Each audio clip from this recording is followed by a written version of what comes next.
Hello, my name is Marion and I will take you through my story of my transition 20 plus years ago, my work as a nurse, teacher and a researcher. And welcome to my safe space. Hello, my name is Oliver and I'm a trans guy who makes videos about LGBTQIA plus people where they get to talk about anything that they want that somehow relates to them being queer. I was recently invited to Marion, who wanted to share her experience of transitioning 20 plus years ago. During this interview, you're going to see shots of her beautiful house that's full of queer art that she wants to turn into a safe haven for trans people. My name is Marion. I'm 47 years old. I'm a trans woman, but I use the pronouns she. I'm a nurse since 30 years back, and 3 years ago I started working as a teacher, and I'm also a researcher within the LGBTQ community, where I work with a researcher called Max Kleiber, and we do research about the fun topic about bereavement, sadness, loss, death and dying. We will get back to this important and interesting research towards the end of the video. But first, Marion wants to share how it was for her to realize that she was trans when she was young. What we call trans today, I didn't know about it until 1990 or 1991, I think. It was thanks to Caroline Cossey, who is a British actress and model.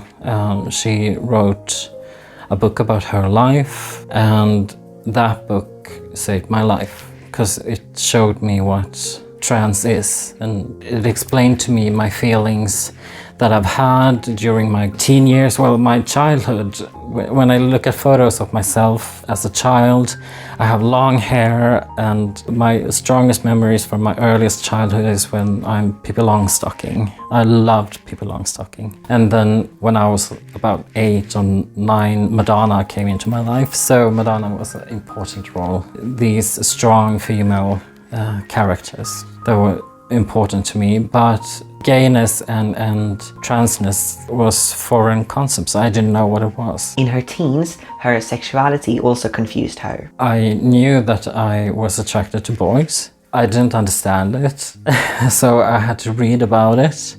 And when I started studying nursing in my teens, I got access to a library where there were medical texts and books. So I started researching homosexuality, like, is this me?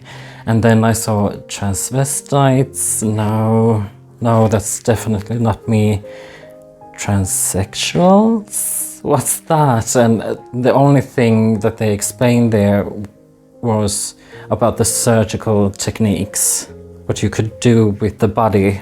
And that was very scary, and I was like, I don't know if I want to do this. But anyway, and then Caroline Cossey's book came out, and I understood that there's something there when my parents forbade me from looking at the program about Caroline Cossey, and I had to buy her book and keep it as a secret. I kept it in my wardrobe for years and read it.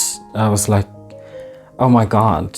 This is it. This is me. These are my feelings, and I can relate to much of Caroline's experiences. It's not a life that you choose, but now I'm glad I am what I am. The process to access gender-affirming care looked a bit different back then. You had to have your parents' permission. You had to have your parents' support.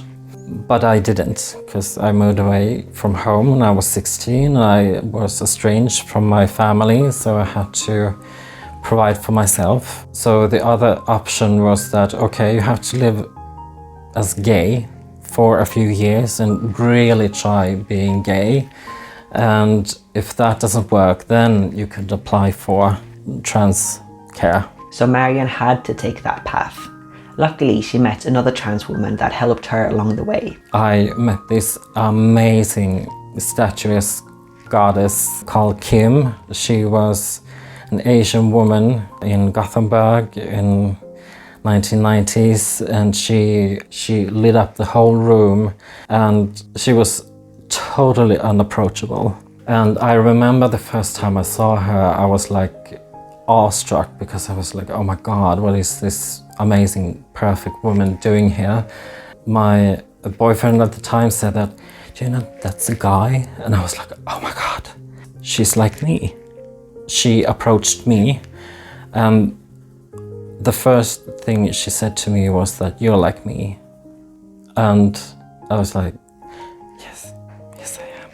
And she became my mentor, and I will always be grateful to her, because she really, really helped me. She taught me what to say, what not to say. And she said that even if you have a boyfriend, don't tell them that you have a boyfriend. They will ask you questions about if you masturbate, and of course you don't. You know, you have to say that you can't, because you're so disgusted by it. And she helped me with my weaves and my makeup, and I mean, she was amazing. Thanks to her, I could access care very quickly. The process and even the diagnosis were different back then. I have the journals from my care during those 2 years that I went there. And the first visit, I got my diagnosis, and it was primary transsexual. Now they don't use these codes. The codes are the same, but they don't use primary and secondary as they did then. But primary transsexual was we were the elite. I know this sounds so crazy, but they were the secondary transsexuals. They had to go in care for years and years and years. And some of them became so old that they maybe got hormones, but they didn't get any surgical care or social care or anything like that. They couldn't change their names legally. But as primaries, we got all the hormones and treatments that we needed, and our care was like 2 to 3 years, and then we were done. This might seem very different from what it's like now, but it was not that long ago. It's only 30 years ago, 30 years ago, and it was a different time. The only thing we got through the healthcare system was operations on your body, and you could train your voice, which I've done for years and years and years, and I learned how to have a sensual female voice, and I hate it. I hate it. I sound like I sound, and I wish I had hormones when I was a child or earlier when I came into puberty, but now I have this voice, and my voice is somehow my trademark. I mean, it shocks people. First they see me, this voluptuous blonde, and then they hear me. Marion could have gotten her top surgery in Sweden, but due to the long waiting times, I guess some things haven't changed. She chose to do it abroad, which wasn't cheap. I had to go to my bank and ask for a little loan. I said it was for my driver's license, and they said, okay, you can have some money for that. And then I went to a girlfriend of mine and asked her for the rest. Then I took that money and went to Estonia and got my top surgery. This doctor, she was extremely strict. Okay, you've chosen these implants and you can feel them. But there are these. If you pay a few thousand more, which goes directly to her, that's her salary, then please buy it. You can buy them now. And I was like, I could hardly afford the basic ones. And I was like, no, I'll stick to these. And they felt terrible touching, but they feel good now, I tell you. And we were like in a closet. There was all this linen everywhere, and that's where she had her implants and her selling points and everything she had put up there in a linen closet. And she was like, okay, fine. You choose these, you can go into the surgery now. So I went around the shelf, and there was like a ironing board, you know, it was very thin, and there was like a piece of wood across it. She said, put your arms out like this. And I was like, Oh my God. So I tried to balance myself up on this slim little ironing board, and I was like, oh my God, this will collapse any second. And then I tried to, you know, this damn board across, I tried to put my arms out, and I was like, will you please put me out as soon as possible? She was like, I'm coming. But, you know, there was no sterile nothing, and I was like, oh my God, what have I done? What won't I do for my girls? And I was like, just put me out, And she was like, okay, but we have to talk about size. You said that you want a C cup, and you're built like a man. You can't have C cups, it's big. And I was like, well, I have taken hormones for a while, and I have some fat around here. And she started to examine me, and just before she put me out, she said that, okay, I don't know if I can do C cup. And the last thing I said to her was like, okay, well, do them as big as you can. And in my mind, that was like, okay, maybe a B or something like that.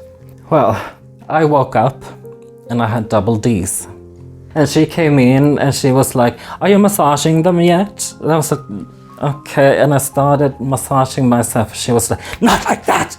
And then she took and started massaging me, and I was crying. And I was like, oh my God, it's so painful. Beauty is pain. And she didn't leave me at my bedside before she saw that I really massaged them, like roughly, and my tears were flowing. She said, twice a day, at least twice a day, and I will come and check you every day that you do that. And I was like, okay. Marion is now using all of these experiences to help make the trans healthcare better today. I was headhunted to be in RFSL and work with helping the community and also helping the healthcare system to be more aware and supportive, which is great. I mean, it's an honorable mission.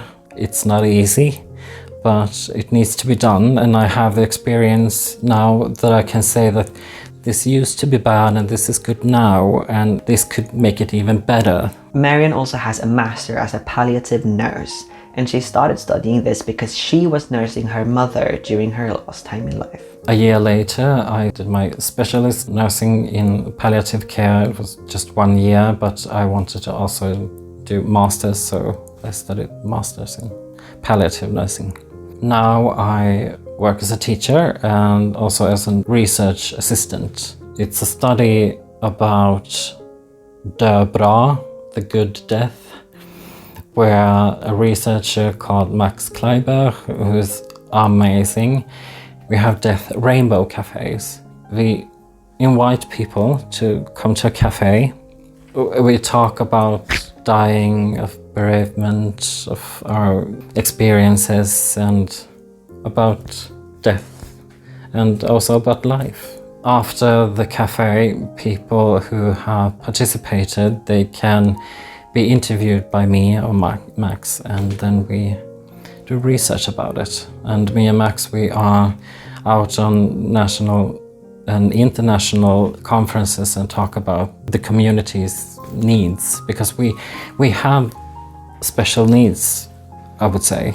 Just during my lifetime, I mean, I have boyfriends who've died of AIDS, and people older than me have experiences more death and more loss than I do.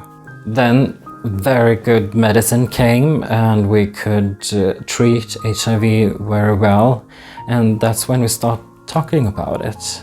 But our experiences are still within us. That's just one example of how different the LGBTQ community, our needs are when it comes to dying and death and sorrow. And if we can show our sadness, do people understand? And they don't always do that. Marion remembers another thing that made her want to do this research, and that was when she worked as a palliative nurse for a gay man. I was very involved in his care until he died. When I came to work, his room was empty, but it wasn't cleaned out yet. So I started cleaning it, because I knew that, okay, so he's died. I asked my colleague, does his close ones know? And she said, yeah, I told them. And I continued cleaning, and all of a sudden the partner from 30 years back came and looked into the room, saw me there cleaning, and he asked, where is he? And I was like, don't you know? Haven't they told you? Told me what? Has he moved to another ward? I was like, no, he's dead. And no one contacted him because he wasn't the relative. And this is today, I mean, this is just a few years ago. I felt that there's something wrong in our system, or there's something wrong with us, that we ask the wrong questions when it comes to gays or trans, you know, the community. And the healthcare system needs to be better. So that's what I'm working on, hopefully. We're gonna wrap this video up with some words of wisdom from Marion. If you feel dysphoria, you can also, the body can make you feel euphoria. I mean, there's a balance. Being trans is so amazing because I can feel euphoria in a way that other people can't, by choosing my own name, choosing the identity I want to present to the world. I mean, everyone does that, but we have to do it. We have the ability to create ourselves, make ourselves, and try different identities. We can try out different names before we choose, or the name chooses you, whatever it is. And we can surround ourselves with the things that make us happy, and that brings us euphoria. And for me, it's my home. It's my safe space, and this is a safe space for trans people. And maybe after this, hopefully there are a lot of beautiful trans bodies all over here, sunbathing, listening to music. It would be amazing to be like, this is a safe trans haven, and everyone can come here and just be themselves and be euphoric. That would be amazing.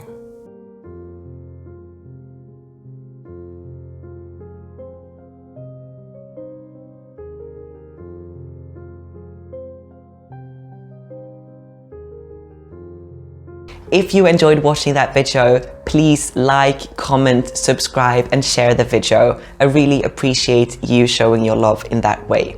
If you also want to support the channel financially, that's possible via Patreon, but really no pressure. See you next time.